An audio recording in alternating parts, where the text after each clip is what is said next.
வணக்கம். இன்றைய முக்கிய செய்திகள்.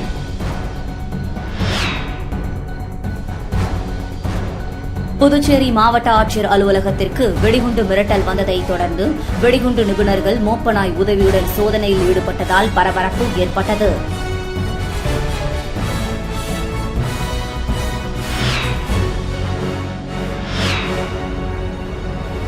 புதுச்சேரியில் தனியார் தொழிற்சாலை நிறுவனர் பெயரில் ரூபாய் 5 கோடி மோசடி செய்த மேற்கு வங்கத்தை சேர்ந்தவரை சைபர் கிரைம் போலீசார் கைது செய்தனர்.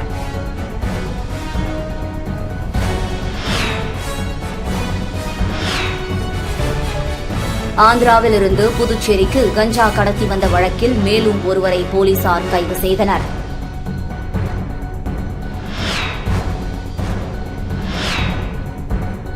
புதுச்சேரி நீதிமன்ற வளாகத்தில் பைக் திருடிய நபரை கைது செய்த போலீசார் அவரிடம் இருந்து 2 பைக்குகளை பறிமுதல் செய்தனர். இனி வருவது விரிவான செய்திகள். புதுச்சேரி மாவட்ட ஆட்சியர் அலுவலகத்திற்கு வெடிகுண்டு மிரட்டல் வந்ததை தொடர்ந்து வெடிகுண்டு நிபுணர்கள் மோப்பநாய் உதவியுடன் சோதனையில் ஈடுபட்டதால் பரபரப்பு ஏற்பட்டது. புதுச்சேரி வழுதாவூர் சாலையில் மாவட்ட ஆட்சியர் அலுவலகம் உள்ளது. இன்று காலை இந்த அலுவலகத்துக்கு வந்த இமெயிலில் வெடிகுண்டு வைக்கப்பட்டுள்ளதாகவும் சில மணி நேரங்களில் இது வெடிக்கும் என்றும் கூறப்பட்டுள்ளது. உடனடியாக இது குறித்து அருகில் உள்ள தன்வந்தரி நகர் காவல் நிலையத்திற்கு புகார் தெரிவிக்கப்பட்டது. போலீசார் விரைந்து வந்து ஆட்சியர் அலுவலக கதவை மூடி சோதனையிட்டனர். அப்பகுதியில் போக்குவரத்தை தடுத்து நிறுத்தினர். தீயணைப்பு வீரர்களும் வெடிகுண்டு நிபுணர்களும் சம்பவ இடத்திற்கு வந்து அரை மணி நேரத்திற்கு மேலாக சோதனையிட்டனர். சோதனையில் வெடிபொருள் எதுவும் சிக்கவில்லை. இது வெறும் புரளி என்பது உறுதி செய்ததை தொடர்ந்து தீயணைப்பு வீரர்களும் வெடிகுண்டு நிபுணர்களும் புறப்பட போக்குவரத்து தடை நீக்கப்பட்ட வாகனங்கள் அனுமதிக்கப்பட்டன. இதுகுறித்து தன்வந்திரி நகர் போலீசார் வழக்கு பதிவு செய்து மிரட்டல் விடுத்தவர் குறித்து விசாரணை நடத்தி வருகின்றனர். புதுச்சேரியில் தனியார் தொழிற்சாலை நிறுவனர் பெயரில் ரூபாய் 5 கோடி மோசடி செய்த மேற்கு வங்கத்தை சேர்ந்தவரை சைபர் கிரைம் போலீசார் கைது செய்தனர். புதுச்சேரி மேட்டுப்பாளையம் பகுதியில் தனியார் தொழிற்சாலை உள்ளது. அங்கு சுகிவியா என்பவர் அதிகாரியாக வேலை செய்து வருகிறார். சம்பவத்தன்று அடையாளம் தெரியாத எண்ணிலிருந்த வாட்ஸ்அப் மெசேஜில் தொழிற்சாலையில் உரிமையாளர் பேசுவது போல் குறிப்பிட்ட வங்கிக் கணக்கிற்கு ரூபாய் 5 கோடியே 10 லட்சத்தை அனுப்ப சொல்லியதை நம்பி சுவிகியா அனுப்பி ஏமாந்தார். இது தொடர்பாக அவர் அளித்த புகாரின் பேரில் சைபர் கிரைம் இன்ஸ்பெக்டர்கள் தியாகராஜன், கீர்த்தி ஆகியோர் தலைமையில் போலீசார் வழக்கு பதிவு செய்து விசாரணை மேற்கொண்டனர். விசாரணையில் மோசடியில் ஈடுபட்டது மேற்கு வங்கத்தை சேர்ந்த மொபிகுல் ஆலம் உலா என்பது தெரியவந்தது. இதனை அடுத்து தனிப்படை போலீசார் மேற்கு வங்கம் சென்று மொபிகுல் ஆலம் உலாவை கைது செய்தனர். பின் அவரது வங்கிக் கணக்கில் இருந்த ரூபாய் 2.3 கோடி பணத்தை போலீசார் மீட்டனர். அவரிடம் நடத்திய விசாரணையில் இந்த மோசடியில் மேலும் 5 பேர் ஈடுபட்டது தெரியவந்தது. மொபிகுல் ஆலம் முலாவை புதுச்சேரி கோர்ட்டில் ஆஜர்படுத்தி போலீசார் சிறையில் அடைத்தனர். ஆந்திராவில் இருந்து புதுச்சேரிக்கு கஞ்சா கடத்தி வந்த வழக்கில் மேலும் ஒருவரை போலீசார் கைது செய்தனர். புதுச்சேரி போதைப்பொருள் தடுப்பு பிரிவு ஆய்வாளர் ரமேஷ் மற்றும் குழுவினர் மார்ச் 27ஆம் தேதி தற்காலிக பேருந்து நிலையம் அருகே கண்காணிப்பு பணியில் ஈடுபட்டிருந்தனர். அப்போது அங்கு சந்தேகத்துக்கு இடமான வகையில் நின்றிருந்த இளைஞரை பிடித்து விசாரித்தனர். அதில் அவர் புதுச்சேரி ஜிஎன் பாளையத்தை சேர்ந்த சித்தானந்தம், வயது 20 என்பதும் அவர் 4 கிலோ கஞ்சா வைத்திருந்ததும் தெரியவந்தது. இதையடுத்து போலீசார் அவரை கைது செய்து சிறையில் அடைத்தனர். இந்த வழக்கில் சித்தானந்தத்துடன் சேர்ந்து கஞ்சா விற்பனையில் ஈடுபட்டதாக விழுப்புரம் மாவட்டத்தைச் சேர்ந்த அசாருதீன், வயது 27 என்பவரையும் போலீசார் தேடி வந்த நிலையில் அவர் மூலக்குளம் அம்மன் நகர் பகுதியில் இருப்பது தெரியவந்தது. இதையடுத்து அங்கு சென்ற போலீசார் அவரை பிடிக்க முயன்றபோது அவர் மாடியிலிருந்து தவறி விழுந்ததாக கூறப்படுகிறது. இதில் அவருக்கு காலில் காயம் ஏற்பட்டது. சிகிச்சைக்கு பின்னர் அசாருதீனை நீதிமன்றத்தில் ஆஜர்படுத்தி சிறையில் அடைத்தனர். புதுச்சேரி நீதிமன்ற வளாகத்தில் பைக் திருடிய நபரை கைது செய்த போலீசார் அவரிடம் இருந்து 2 பைக்குகளை பறிமுதல் செய்தனர். உருளையன்பேட்டை போலீசார் நேற்று அந்தோணியர் கோவில் அருகே வாகன சோதனையில் ஈடுபட்டிருந்தனர். அப்போது மது போதையில் பைக்கை தள்ளிக் கொண்டு வந்த நபரை பிடித்து விசாரணை செய்தனர். அவர் முன்னுக்கு பின் பதில் அளித்தார். இதனால் சந்தேகமடைந்த போலீசார் அவரை காவல் நிலையம் அழைத்து சென்று விசாரணை மேற்கொண்டனர். விசாரணையில் வில்லியனூர் கீழ் அக்ரகாரம் பகுதியைச் சேர்ந்த ரகு, வயது 38, டிரைவர் என்பதும் அவர் எடுத்து வந்த பைக் கோர்ட் வளாகத்திலிருந்து திருடி வந்தது என்பதும் தெரியவந்தது. இதையடுத்து அவர் மீது வழக்கு பதிந்து கைது செய்த போலீசார் அவரிடம் இருந்து மற்றொரு திருட்டு பைக்கை பறிமுதல் செய்தனர். தொடர்ந்து கைது செய்யப்பட்ட ரகுவை கோர்ட்டில் ஆஜர்படுத்தி சிறையில் அடைத்தனர். புதுச்சேரியில் பைக் திருட்டில் ஈடுபட்ட தமிழக வாலிபரை கைது செய்த போலீசார் அவரிடம் இருந்து ரூபாய் 1.50 லட்சம் மதிப்பிலான பைக்கை பறிமுதல் செய்தனர். புதுச்சேரி ஆரோவில்லை சேர்ந்த கோலி பெவ்ஸ் என்பவர் கடந்த மாதம் 27ஆம் தேதி 100 அடி சாலையில் உள்ள மேம்பாலத்தில் கேடிஎம் பைக்கை சர்வீஸ் சென்டரில் நிறுத்தி வைத்திருந்தார். நிறுத்தி வைக்கப்பட்டிருந்த தனது பைக் திருடு போனதாக முதலியார்பேட்டை காவல் நிலையத்தில் புகார் அளித்தார்.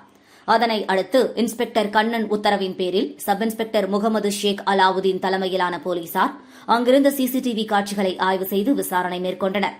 இதனிடையே முதலியார்பேட்டை போலீசார் கொம்பாக்கம் ஆற்றுப்பாலம் சந்திப்பு வாகன சோதனையில் ஈடுபட்டிருந்தபோது வேகமாக பைக்கில் வந்த இளைஞரை பிடித்து விசாரணை மேற்கொண்டதில் அவர் முன்னுக்கு பின் முரணாக பதிலளித்தார். இதனால் சந்தேகமடைந்த போலீசார் அவரை காவல் நிலையம் அழைத்து சென்று விசாரணை மேற்கொண்டதில் கடலூர் மாவட்டம் காட்டுமன்னார்குடியைச் சேர்ந்த சங்கர் என்பதும் அவர் ஓட்டி வந்தது திருட்டு பைக் என்பதும் தெரியவந்தது. இதனை அடுத்து அவரை கைது செய்த போலீசார் அவரிடம் இருந்து ரூபாய் 1.50 லட்சம் மதிப்பிலான பைக்கை பறிமுதல் செய்தனர். பின்னர் நீதிமன்றத்தில் ஆஜர்படுத்தி சங்கரை சிறையில் அடைத்தனர். புதுச்சேரியில் இணைய வழியில் 3 பேரிடம் ரூபாய் 1.57 லட்சத்தை மர்ம நபர்கள் மோசடி செய்தது குறித்து போலீசார் வழக்கு பதிந்து விசாரித்து வருகின்றனர். புதுச்சேரி குயவர்பாளையம் பகுதியைச் சேர்ந்தவர் சரவணன். இவர் இணைய வழியில் பழைய கைபேசியை குறைந்த விலையில் விற்க முயற்சித்துள்ளார். அதன்படி குறிப்பிட்ட விளம்பரத்தை பார்த்த அவர் கைபேசியை வாங்குவதற்காக ரூபாய் 9,000 அனுப்பி வைத்துள்ளார். ஆனால் அவருக்கு கைபேசி கிடைக்கவில்லை. அது மட்டுமில்லாமல் வேறு சில இணையவழி மோசடியாளர்களிடம் சரவணன் ரூபாய் 69,000 இழந்ததாகவும் கூறப்படுகிறது. இதேபோல் மூலகுளத்தை சேர்ந்த தினேஷிடம் மர்ம நபர்கள் இணைய வழியில் ரூபாய் 69,000 மோசடி செய்துள்ளனர். லாஸ்பேட்டையைச் சேர்ந்த சுபாஷினியிடம் ரூபாய் 10,000 மர்ம நபர்கள் மோசடி செய்துள்ளனர். பாதிக்கப்பட்டவர்கள் அளித்த புகாரின் பேரில் புதுச்சேரி இணையவழி குற்றப்பிரிவு போலீசார் வழக்கு பதிந்து விசாரித்து வருகின்றனர். புதுச்சேரியில் வரும் 6ஆம் தேதி நடைபெறவிருந்த செயல்முறை தேர்வு திடீரென தள்ளி வைக்கப்பட்டுள்ளதாக அறிவிக்கப்பட்டுள்ளது. இதுகுறித்து புதுவை பணியாளர் மற்றும் நிர்வாக சீர்திருத்தத்துறை அரசு சார்பு செயலர் ஜெய்சங்கர் வெளியிட்ட குறிப்பில், பணியாளர் மற்றும் நிர்வாக சீர்திருத்தத் துறையில் திறன் பெற்றிராத அலுவலக ஊழியர்கள் பணிகளை நிரப்புவதற்காக வரும் 6ஆம் தேதி காமராஜர் மணி மண்டபத்தில் நடைபெறுவதாக இருந்த செயல்முறை தேர்வு நிர்வாக காரணங்களுக்காக தள்ளி வைக்கப்பட்டுள்ளது. ஆகவே செயல்முறை தேர்வுக்கான புதிய தேதி மற்றும் நேரம் பின்னர் அறிவிக்கப்படும் என குறிப்பிடப்பட்டுள்ளது. காத்திருப்பு போராட்டத்தில் ஈடுபட்டு வரும் ஒப்பந்த ஆசிரியர்களை பணி நிரந்தரம் செய்ய வேண்டும் என்றும் ஆசிரியர்களின் அனைத்து நிலை போராட்டத்திற்கும் அதிமுக என்றும் துணை நிற்கும் என அதிமுக மாநில செயலாளர் அன்பழகன் தெரிவித்துள்ளார். புதுச்சேரியில் கடந்த 2020ஆம் ஆண்டு காங்கிரஸ் ஆட்சியில் நிதிநிலை காரணமாக 288 ஆசிரியர்கள் ஒப்பந்த முறையில் தேர்வு செய்யப்பட்டனர். அவர்கள் தங்கள் பணிகளை நிரந்தரம் செய்ய வேண்டும் என தொடர்ந்து அரசை வலியுறுத்தி வந்த நிலையில் கடந்த சட்டமன்ற கூட்டத்தொடரில் ஒப்பந்த ஆசிரியர்களை பணி நிரந்தரம் செய்ய அரசு நடவடிக்கை எடுத்து வருவதாக கல்வித்துறை அமைச்சர் நமச்சிவாயம் அறிவித்தார். இந்த நிலையில் புதிய கல்வி ஆண்டு தொடங்கியுள்ள நிலையில் ஒப்பந்த ஆசிரியர்களை பணி நிரந்தரம் செய்யாமல் அவர்களின் ஒப்பந்தத்தை ரத்து செய்துள்ளது ஆசிரியர்களிடையே பெரிய அதிர்ச்சியை ஏற்படுத்தியுள்ளது. இதனையடுத்து பணி நிரந்தரம் செய்ய வலியுறுத்தி கடந்த 2 நாட்களாக இரவு பகல் என ஆசிரியர்கள் சட்டப்பேரவை அருகே காத்திருப்பு போராட்டத்தில் ஈடுபட்டு வருகின்றனர். இந்த நிலையில் அதிமுக மாநில செயலாளர் அன்பழகன் இன்று நேரில் சென்று ஆசிரியர்களின் போராட்டத்திற்கு ஆதரவு தெரிவித்தார். தொடர்ந்து செய்தியாளர்களிடம் பேசிய அன்பழகன், ஒப்பந்த ஆசிரியர்களை பணி நிரந்தரம் செய்வோம் என சட்டமன்ற கூட்டத்தொடரில் அமைச்சர்கள் அறிவித்துவிட்டு அவர்களை நட்டாற்றில் விட்டிருப்பது ஏமாற்றும் செயல் என குற்றம் சாட்டினார். கடந்த 5 வருடங்களாக குறைந்த ஊதியத்தில் பணியாற்றிய ஆசிரியர்களை பணி நிரந்தரம் செய்ய கவர்னர், முதலமைச்சர் நடவடிக்கை எடுக்க வேண்டும் என வலியுறுத்தினார். ஆசிரியர்களின் அனைத்து நிலை போராட்டத்திற்கும் அதிமுக துணை நிற்கும் என தெரிவித்தார். ஒதியம்பட்டு ஸ்ரீ முத்துமாரியம்மன் ஆலய திருப்பணிக்கு நித்யா பேக்கேஜிங் உரிமையாளர் தாமோதரன் 2 லட்சம் நன்கொடையாக வழங்கினார். புதுச்சேரி மாநிலம் வில்லியனூர் சட்டமன்ற தொகுதிக்கு உட்பட்ட ஒதியம்பட்டு பகுதியில் அமைந்துள்ள ஸ்ரீ முத்துமாரியம்மன் ஆலய திருப்பணி நடைபெற்று வருகிறது. இதில் நித்யா பேக்கேஜிங் உரிமையாளர் தாமோதரன் ஆலய திருப்பணிக்கு நன்கொடையாக ரூபாய் 2 லட்சத்திற்கான காசோலையை சட்டமன்ற எதிர்க்கட்சித் தலைவர் சிவா எம்எல்ஏ முன்னிலையில் கோவில் நிர்வாகியிடம் வழங்கினார். இந்த நிகழ்ச்சியில் ஆலய நிர்வாக அதிகாரி பர்குனன், ஊர் முக்கியஸ்தர்கள் மாரிமுத்து, ஆனந்து, திருவேங்கடம், மூர்த்தி, குலசேகரன், பாலு, செல்வநாதன், முனுசாமி, முருகன், தாமோதரன் உட்பட பொதுமக்கள் ஏராளமானோர் கலந்து கொண்டனர். NRHM ஊழியர்களை பணி நிரந்தரம் செய்ய வலியுறுத்தி சாலை மறியலில் ஈடுபட்ட முன்னாள் அமைச்சர் உட்பட 100க்கும் மேற்பட்ட இந்தியா கூட்டணி கட்சியினரை போலீசார் கைது செய்ததால் பரபரப்பு ஏற்பட்டது. புதுச்சேரியில் தேசிய ஊரக சுகாதார இயக்கக அலுவலகத்தில் NRHM ஊழியர்கள் பணி செய்து வருகின்றனர். கடந்த 2022ஆம் ஆண்டு காங்கிரஸ் ஆட்சியில் பல்வேறு போராட்டத்திற்கு பின் 10,000 ரூபாய் ஊதிய உயர்வு மருத்துவ ஊழியர்களுக்கு மட்டும் வழங்கப்பட்டது. ஆனால் அலுவலக ஊழியர்களுக்கு பல்வேறு காரணங்களை காட்டி ஊதிய உயர்வு வழங்காமல் இருந்து வருகிறது.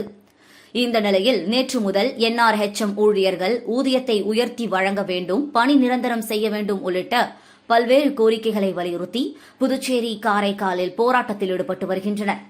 இந்த நிலையில் தேசிய ஊரக சுகாதார ஊழியர்களை பணி நிரந்தரம் செய்ய வலியுறுத்தி காரைக்காலில் முன்னாள் அமைச்சர் கமலக்கண்ணன் தலைமையில் இந்தியா கூட்டணி கட்சியினர் சாலை மறியல் போராட்டத்தில் ஈடுபட்டனர்.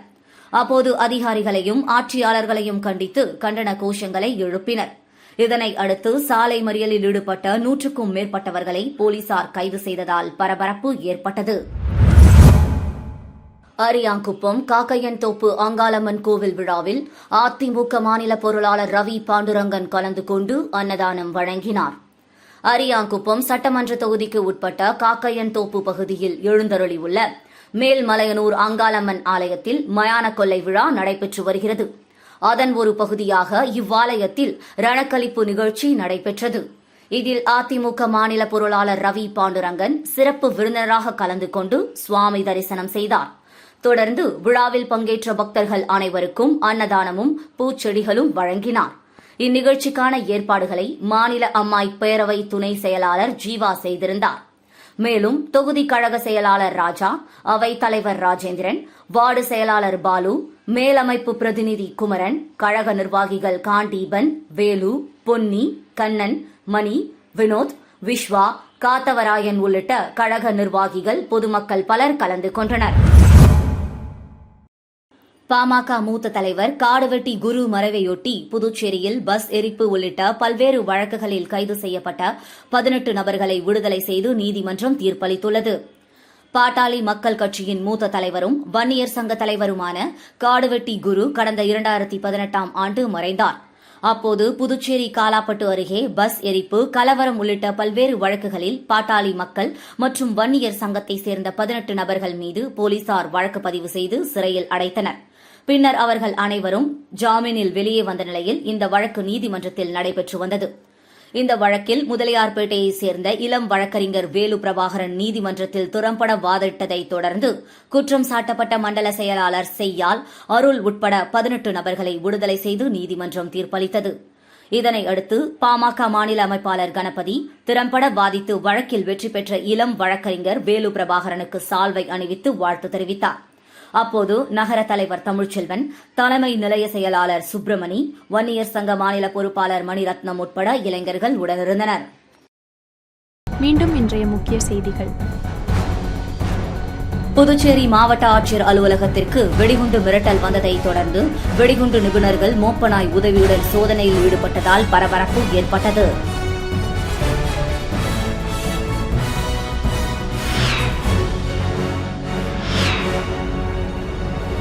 புதுச்சேரியில் தனியார் தொழிற்சாலை நிறுவனர் பெயரில் ரூபாய் 5 கோடி மோசடி செய்த மேற்கு வங்கத்தை சேர்ந்தவரை சைபர் கிரைம் போலீசார் கைது செய்தனர்.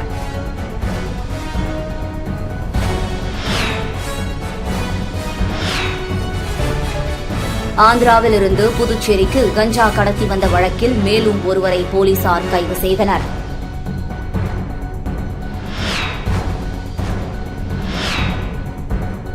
புதுச்சேரி நீதிமன்ற வளாகத்தில் பைக் திருடிய நபரை கைது செய்த போலீசார் அவரிடம் இருந்து 2 பைக்குகளை பறிமுதல் செய்தனர்.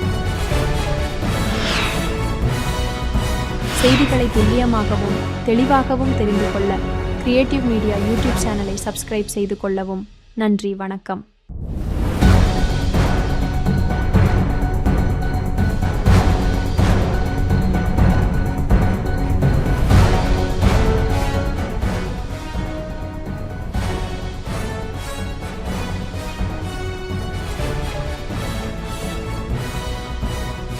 நம்ம சேனலை சப்ஸ்கிரைப் பண்ணுங்க, லைக் பண்ணுங்க, ஃப்ரெண்ட்ஸ்க்கும் ஷேர் பண்ணுங்க. தேங்க்யூ.